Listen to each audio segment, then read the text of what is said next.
Jadi marhaban itu arti bahasa sebenarnya itu lapang luas. Maka tangan orang Arab bilang marhaban. Nah, apa filosofisnya? Kalau hujan deras, Pak, kalau kita nadahinnya pakai gelas, dapat airnya segelas. Pas ngomong gelas sudah ada gelas. Hujan deras banget, tapi wadah kita cuma gelas, dapatnya berapa? Segelas. Tapi kalau kita nadain air hujan pakai kolam ikan koi di rumah, kolamnya luas, hujan deras, dapat banyak gak air? Kenapa? Karena kita meluaskan wadah, meluaskan tempat. Ketika datang Ramadan, kita itu hanya akan mendapatkan seluas hati yang kita siapkan. Ramadannya sama buat kita, sama hujannya sama, tapi kesuburan tanahnya, kualitas tanahnya bisa beda. Maka ketika kita bilang marhaban, berarti kita sedang meluaskan hati kita, meluaskan diri kita, meluaskan waktu kita untuk menadahi sebanyak-banyaknya berkah Ramadan. Itu poin yang pertama.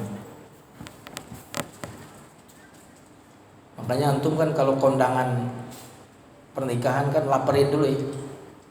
Laparin dulu kan? Perubahan gizi gitu, kondangan. Makan gak, Bi? Enggak makan. Tumben kondangan. Diluasin dulu. Ya kan? Karena hidangan buat semua, tapi yang paling banyak dapat siapa? Yang paling luas. Nah, jamaah sekalian hafizakumullah, Ramadan itu diberikan buat semua. Tetapi kita akan mendapatkan seluas wadah yang kita siapkan untuk Ramadan. Maka kita perlu meluaskan diri kita agar kita mendapatkan Ramadan. Sama, rezeki itu diberikan oleh Allah sama kayak filosofis gelas. Kalau kita cuma gelas ya dapatnya segelas. Kalau mau dapat rezeki yang banyak, luaskan kapasitas kita. Perluas, perbesar kapasitas kita, maka rezeki akan sama juga dengan rezeki Ramadan ini. Kita besarkan, maka tarhib, luas lapang hati saya ketemu Ramadan. Ini poin yang pertama yang ingin saya sebutkan. Jamaah sekalian hafizakumullah. Kenapa kita perlu tarhib? Ada kaidah yang berbunyi sering ketemuan itu akan menghilangkan penghargaan. Sering berinteraksi dengan sesuatu akan menghilangkan sensitivitas kita terhadap sesuatu. Teman-teman ini karena tiap hari kerja mungkin biasa aja bekerja. Tapi kalau orang nganggur sekian tahun lamanya terus ketemu bisa bekerja, dapat pekerjaan, maka pekerjaan itu luar biasa. Kira-kira kalau pulang nanti disambut sama istri nggak? Oh, suamiku dipeluk nggak? Hah? Ditungguin di garasi nggak? Enggak, kenapa? Tiap hari ketemu 4L, lo lagi katanya. Kenapa seperti itu? Ya karena sering ketemu. Coba kalau suaminya kerja di luar Jakarta, setahun sekali pulang atau 2 tahun sekali, jemputnya tuh di bandara loh. Dan itu jemputnya luar biasa, penuh dengan perasaan. Wah, dipeluk suaminya, kangen. Kenapa? Lama. Kita perlu tarhib, Pak, karena Ramadan ini tiap tahun kita temuin. Sesuatu yang rutin itu seringkali kita tidak hargai. Maka Allah sengaja terkadang mencabut kenikmatan agar kita tahu nilai dari nikmat itu. Karena nilai dari nikmat itu bukan ketika adanya, tetapi nilai nikmat itu ketika tiadanya. Nyambung gak nih? Halo? Ini air itu berapa harganya, Pak? Botol mineral itu berapa harganya? 5.000 ya? Itu bukan harga sebenarnya. Bayangkan kalau orang susah air, harganya berapa itu? Bisa 50.000, bisa 100.000. Nah, Allah Subhanahu wa taala termasuk memberikan kepada kita musibah, agar kita menghargai nikmat. Nah, penting tarhib agar Ramadan ini kembali istimewa di hadapan kita. Karena kesalahan yang pertama bagi orang yang menyambut Ramadan itu biasa saja. Nah, itu udah salah tuh. Udah pasti itu tidak akan berprestasi di Ramadan. Biasa aja tiap tahun juga ketemu. Sama, biasa aja ketemu istri karena tiap hari juga ketemu. Sehingga perlakuan kita kepada istri biasa aja. Biasa aja karena tiap hari ketemu anak. Baru kalau anaknya udah di pesantren, waduh, itu istimewa ketika ketemu itu. Nah, jamaah sekalian hafizakumullah.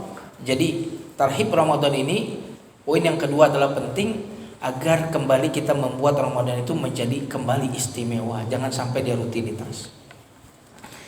Nah, jamaah sekalian hafizakumullah. Ada hadis yang menurut saya hadis ini layak sekali menjadi alasan bagi kita untuk menyambut Ramadan. Hadis riwayat Imam Ahmad, ya. Karena waktu kita sempit. Apabila datang Ramadan, dibuka pintu-pintu surga, ditutup pintu-pintu neraka. Hadisnya udah biasa kita dengar. Karena udah biasa, jadi biasa aja kan? Bener nggak?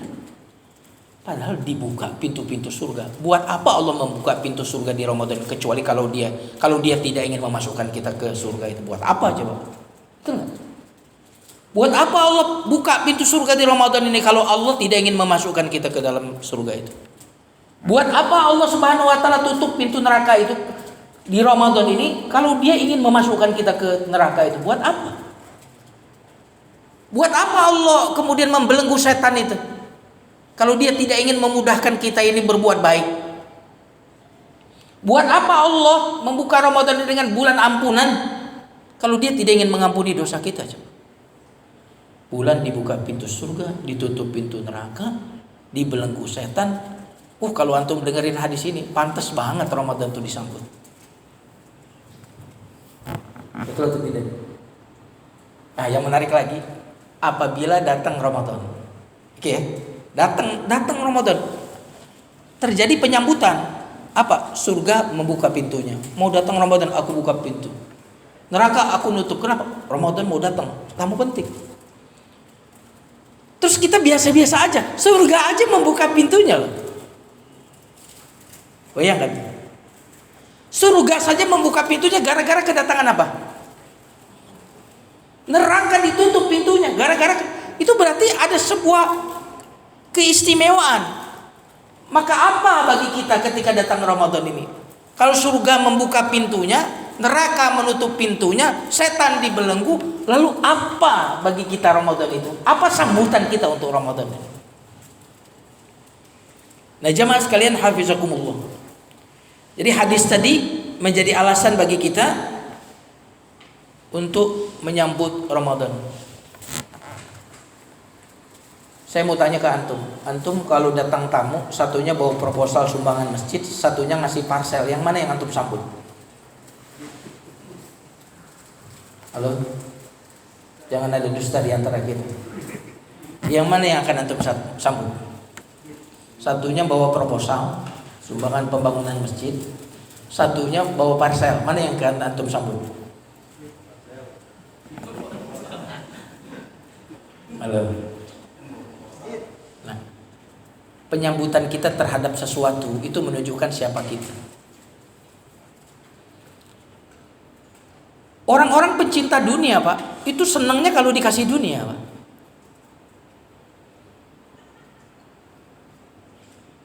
Makanya kalau orang itu kenapa orang gampang sedih? Gampang sedih itu pencinta dunia. Ketika dapat dunia dia kegirangan, ketika hilang dunia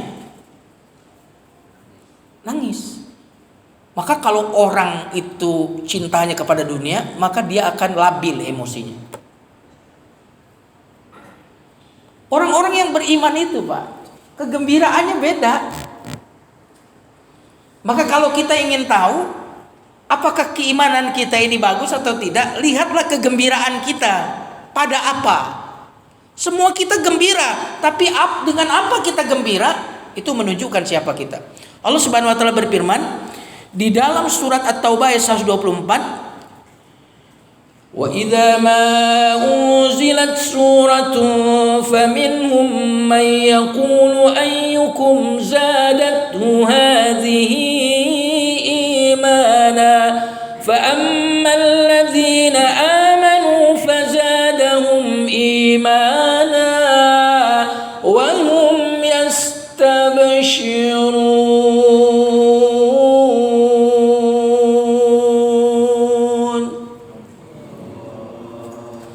Apabila diturunkan satu surat, maka di antara mereka ada yang berkata, siapa yang bertambah imannya?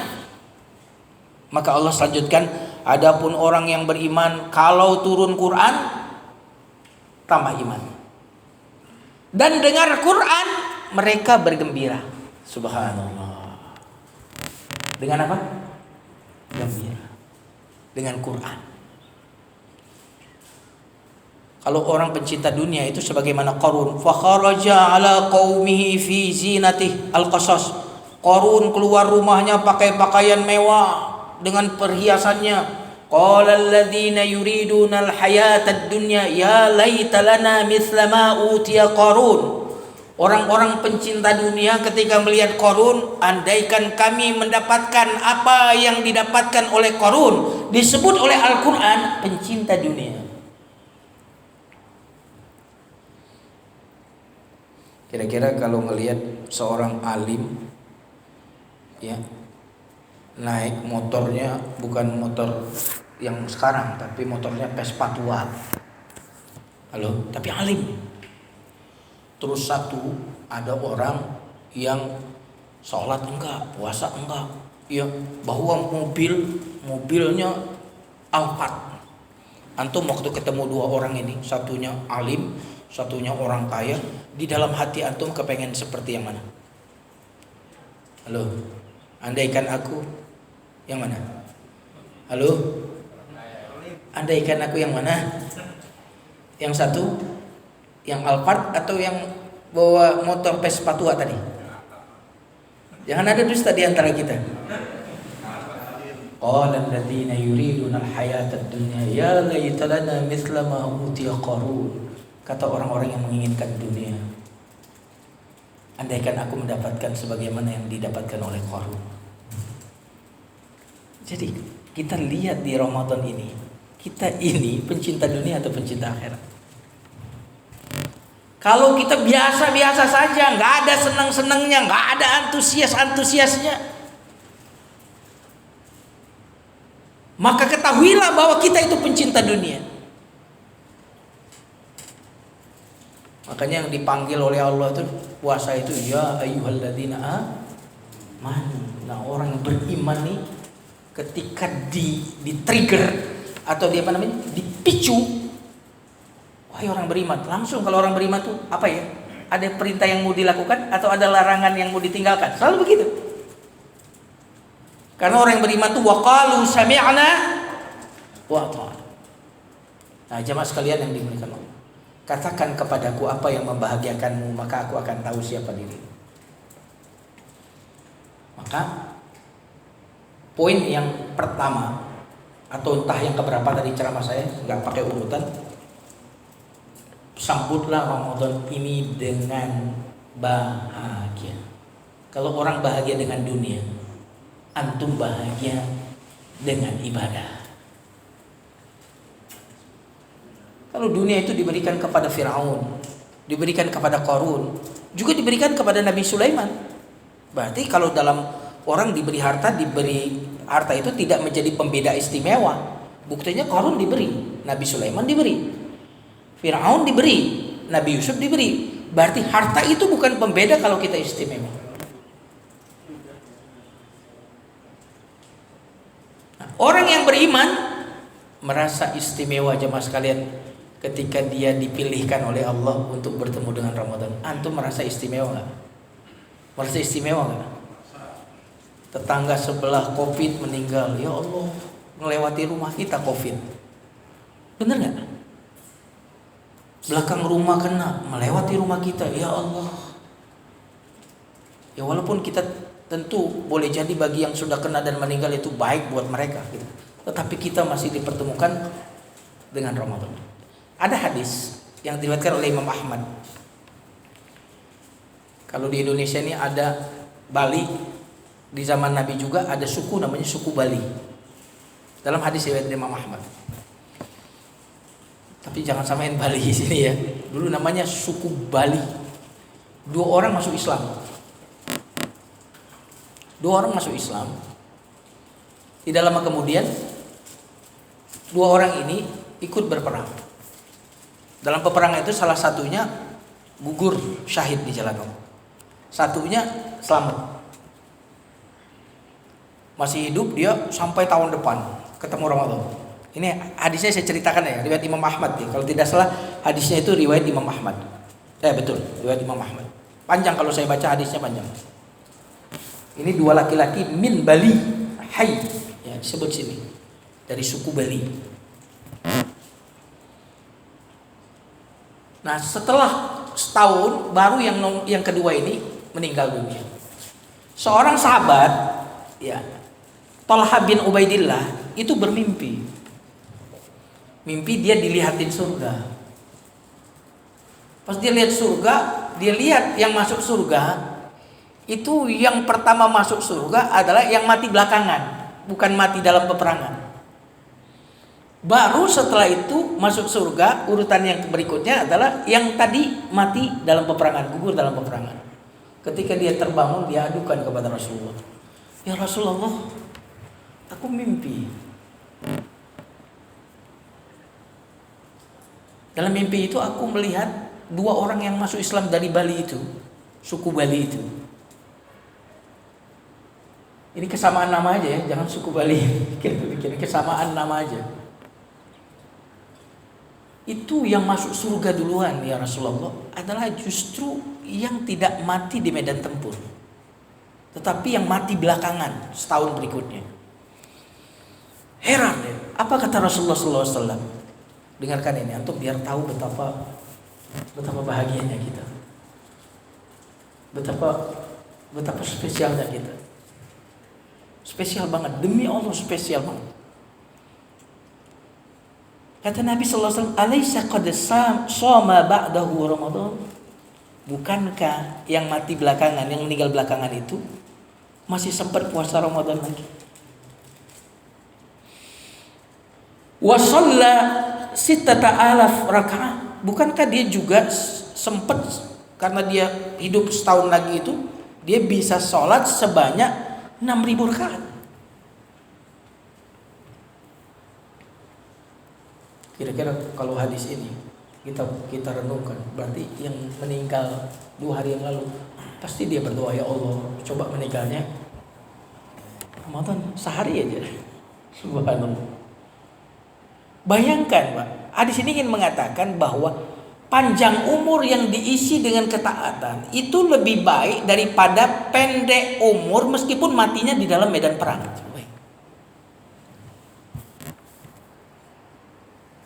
Kamu tahu kan mati syahid itu betapa mulianya mati syahid. Tapi ternyata dikalahkan itu oleh orang yang ketemu Ramadan. Itu bisa bayangkan betapa luar biasanya Ramadan. Model-model kita ini nggak ada yang panjang umur, benar nggak? Benar nggak? Saya yakin 50 tahun yang akan datang yang hadir di sini udah nggak ada. Betul nggak nih? Siapa yang mau 50 tahun lagi hidup? Angkat tangan. Kalau saya nggak mau 50 tahun lagi. Ya makanya kan 50 tahun yang akan datang yang hadir di sini berarti nggak ada yang panjang. Udah deh, mau 100 tahun kok jika akhirnya adalah mati sama-sama pendek. Yang kedua, ibadah kita tuh pendek-pendek semua. Siapa di sini yang nanti tarawihnya sudah jadwal, saya mau tarawih di Masjid Anu, kenapa? 1 malamnya 1 juz. Ada nggak yang udah niat begitu? Kita ini kan rata-rata milih-milih masjid yang rata-rata ekspres kan? Bener nggak? Yang ekspres. Kenapa? Inilah kita. Maka Ramadan ini jamaah sekalian, ini bulan berkah. Apa itu berkah? Berkah itu waktunya pendek, tetapi kualitasnya durasinya pendek, tetapi kualitasnya begitu luar biasa. Itu namanya berkah. Nabi Muhammad usia berkah 63 tahun, usia dakwanya 23 tahun, tetapi manfaatnya masih panjang. Kita ketemu Ramadan menambah berkahnya usia kita. Nah, jamaah sekalian, hafizakumullah. Karena itu hadis-hadis tadi apa nggak bikin kita gembira ya? Ngeri kalau kita nggak gembira. Berarti kita itu seperti yang diceritakan surat Qasas tadi. Pencinta dunia. Pencinta dunia. Nah, kenapa kita perlu gembira? Gini, orang yang gembira akan menikmati. Nyambung gak nih? Nyambung gak nih? Kalau kita melakukan sesuatu dengan kegembiraan, maka kita akan menikmati. Nah, jika ibadah itu dinikmati, maka antum gak akan lagi nikmat maksiat. Jadi yang masih nikmat maksiat itu memberitahu bahwa dia belum menikmati ibadah. Orang-orang yang sudah merasakan nikmatnya ibadah tidak akan lagi merasakan nikmatnya maksiat, karena nggak akan bersatu antara kenikmatan ibadah dengan kenikmatan maksiat. Saya masih suka maksiat. Oh, pasti kamu belum nikmat ibadahnya. Kalau kamu udah merasakan nikmat ibadah tuh, itu nikmatnya maksiat itu pergi tuh. Nah, jamaah sekalian yang dimuliakan Allah Subhanahu wa taala. Maka yuk kita gembira dengan Ramadan. Gembiralah dengan Ramadan karena faktor-faktor hadis tadi yang sudah saya bacakan. Gembiralah dengan Ramadan karena Allah telah memilih Anda untuk berjumpa dengan Ramadan. Ada orang yang lebih alim dari kita. Ya, lebih alim dari kita, enggak ketemu Ramadan. Siapa? Syekh Ali Jabir. Halo? Lebih alim kan dari kita, betul enggak? Atau kita lebih alim dari dia? Insya Allah dialah yang lebih alim dari kita. Tapi nggak ketemu Ramadan. Dikit lagi, bener nggak? Coba antum bener, dikit lagi. Ada orang dikit lagi. Subhanallah. Makanya Nabi dan para salafus saleh dulu berdoa, balighna Ramadan, balighna Ramadan. Antum masih doa begitu nggak sampai hari ini? Atau tadi antum lupa balighna Ramadan, balighna Ramadan? Kita ini merasa, Pak, esok itu masih milik kita. Jadi orang-orang tertipu itu adalah orang-orang yang merasa esok masih menjadi miliknya. Itu orang-orang tertipu. Nah, habis waktunya ini, belum ngomong apa-apa saya. Satu lagi ya, boleh ya? Boleh nggak? Nih, tadi harus gembira. Antum temukan alasan mengapa antum bisa gembira dengan Ramadan. Temukan alasannya. Terserah antum tuh, mau alasannya ukhrawi atau duniawi silakan. Tapi yang jelas dia berdampak kepada ketaatan antum, silakan. Mungkin bagi yang agak gemuk, ini juga bisa gembira. Antum paling enak kalau mau diet. Tapi niat Ramadan jangan niat diet ya. Itu niat ikutan, bukan niat inti. Kalau niat inti nggak boleh. Dia niat ikutan, dompleng. Kayak pergi haji tapi sambil bawa dagangan, kira-kira gitu. Dompleng. Sebagian ulama membolehkan itu. Ini yang susah banget diet. Ramadan ini peluang besar. Sebulan kita diet kurus gitu. Bener gak? Oh, kesempatan saya nih. Saya mau nurunin berat badan. Misalkan. Kadang-kadang kita itu kalau diiming-imingi pahala, suka enggak ini gitu ya. Pahala lagi. Gue sih maunya yang cash, real kan gitu kan. Lagi diancam-ancam, gak suka kita diancam-ancam, gak suka. Maunya tuh cash. Siapa yang sholat berjamaah sekian kali di masjid dapat cash uang 5 juta, penuh tuh masjid. Nah, kita tuh imannya tipis-tipis tuh begitu. Nah, ini yang kedua nih. Cepat, mudah-mudahan cuma 5 menit. Mau sukses Ramadan, Pak. Tipsnya di surat Al-Fatihah. Apa itu? Iyyaka na'budu wa iyyaka nasta'in. Itu menarik, ibadah dan isti'anah. Apa pesannya? Kamu gak akan bagus ibadahnya kalau kamu gak minta tolong sama Allah. Semua ketaatan yang tidak ada pada kita karena kita tidak memintanya. Saya ulang lagi ya. Semua ketaatan yang gak ada pada kita karena kita tidak memintanya. Maka di Ramadan ini mintalah kepada Allah. Ya Allah, aku meminta kepadamu banyak bacaan Al-Quran, banyak sholat malamnya, banyak zikirnya, banyak sedekahnya ya. Jadi inilah yang diajarkan oleh Nabi kepada Muaz. Allahumma a'inna ala dzikrika wa syukrika wa husni ibadatik. Sekali lagi saya ingin katakan, kebaikan yang gak ada pada kita karena kita tidak memintanya. Karena rata-rata kita itu minta duit, tidak minta, ya Allah coba antum semalam, ya Allah bisa bangun tahajud, ya Allah bisa bangun tahajud. Nah, terakhir, Ramadan itu musim panen. Dan orang yang tidak panen pada musim panen dungu. Ini agak kasar. Apa? Dungu. Orang tidak disebut panen kecuali banyak. Betul nggak? Betul nggak nih? Dan antum kalau baca Qur'annya cuma selembar, 2 lembar, sejuz, 2 juz, antum berarti nggak panen. Betul nggak nih? Tahajudnya cuma 2 rakaat, 4 rakaat, nggak panen itu mah. Sedekahnya cuma 5.000, nggak panen itu namanya. Ini bulan panen. Dan di saat musim panas, ya sangat dungu orang-orang yang tidak panen padahal di musim panen. Ini yang saya sampaikan karena waktu. Sebenarnya saya ini siap ceramah 2 jam materinya, tapi karena waktu kita, mudah-mudahan ada manfaatnya. Semoga Allah pertemukan kita dengan Ramadan dalam sebaik-baiknya keadaan. Allahumma wafiqillah wa min tariq. Wassalamualaikum warahmatullahi wabarakatuh. Mari kita dengarkan tangan. Astaghfirullahaladzim. Allahumma salli ala Muhammad wa ala ali Muhammad. Alhamdulillahi rabbil alamin. Hamdan yuwafi ni'amahu wa yukafi mazid. Ya Rabbana lakal hamd kama yanbaghi li jalali wajhikal karim wa azim sultan. Allahumma barik lana fi Sya'ban. Barik lana wa ahlana fi Ramadan. Fi Sya'ban. Barik lana fi Sya'ban.